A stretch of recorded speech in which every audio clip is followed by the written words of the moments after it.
Ka ko atu hene kole lo ma lala mo oni kai nga tonga ke mo tokoni mai mua o ma ho inga au pito anga hemi ani uluaki fano ma o peho ni ma aki koa ke sekoni e wanoa wa tale pete ke mafatua ki homa tolu nofo mua iho api fika fa ma vahe i koe ake mita e ua me he taha kotoa pe fika ni ma anga ofa mua ki he taha hono kotoa ka pao o ke mofi tale pe no ho mana va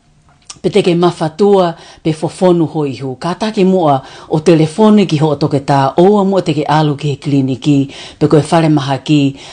he oku kage mahino pe ku ke puke i he covid tahani ma pe lava pe ke faka mafola atu vai la sini o ka pau te ke alu ki he fale mahaki pe ko kliniki ko ia o ma inga ke telefone ki mua ki ho toke ta pete ke ta ki healthline mana tu iange mua ko hono ta puni ngahi apia ko e tau ngahi api ngā we, ngahi whiohi a ngā, mo ngahi wharekai, koe whenga lahi pe ia aho tau pure a ngā, ke whakahau whi ngahi mo ui toko lahi. Ko tau sio pe foki ki he lau wafe ka kai ko si mole e nau mo ui i Itali. Sia ina,